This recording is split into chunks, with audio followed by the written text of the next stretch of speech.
Aku sungguh pengertian. Fandi tidak ingin berdebat dengan Tiara. Setelah selesai menyapu lantai, ia pergi ke belakang dan mencuci pakaian yang sangat banyak.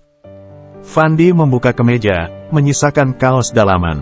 Mulai membersihkan bekas pup bayi sebelum dimasukkan ke mesin cuci.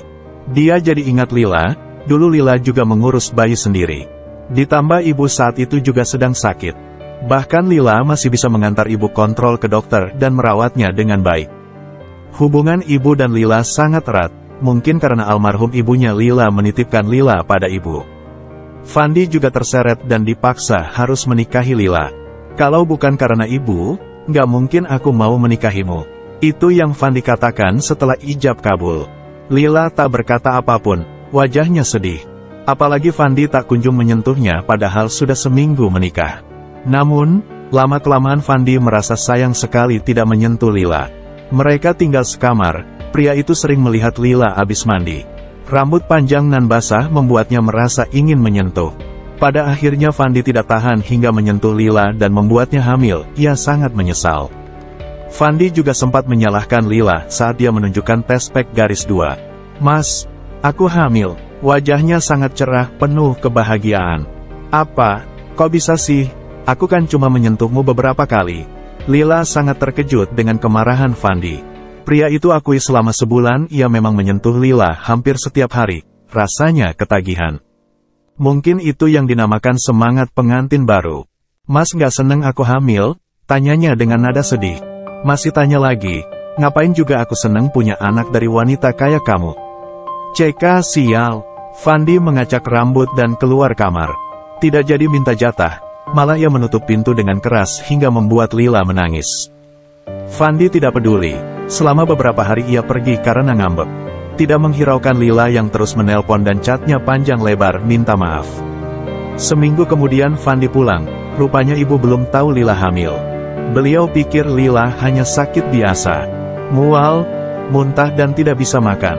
Ibu terlihat sangat khawatir. "Kenapa nggak ngasih tahu ibu?" tanya Fandi. "Nanti mas tambah marah," jawabnya.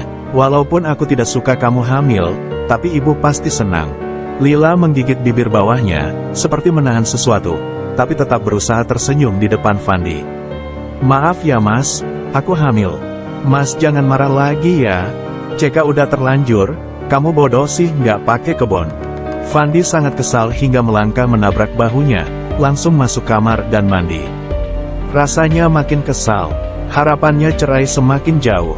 Kalau sudah ada anak, tentu ibu tidak akan menyetujui ia berpisah dengan Lila hanya karena tidak cinta.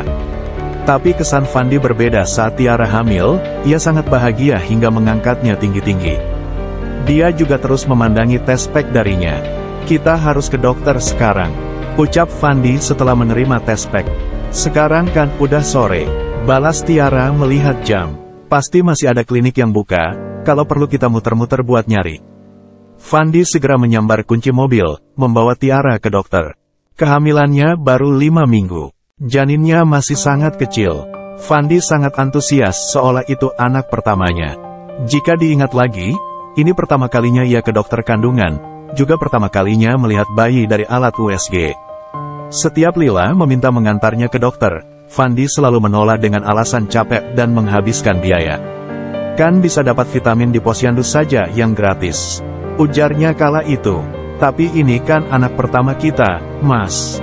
Aku pingin USG, di puskesmas dapat gratis kok karena pakai BPJS."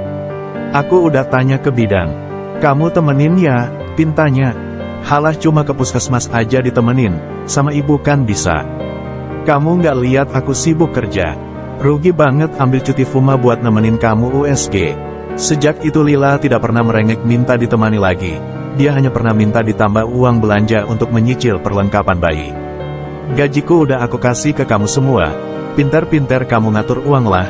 Gimana caranya nyisihin uang buat perlengkapan bayi? Mas nggak ada simpanan sedikit pun buat lahiran.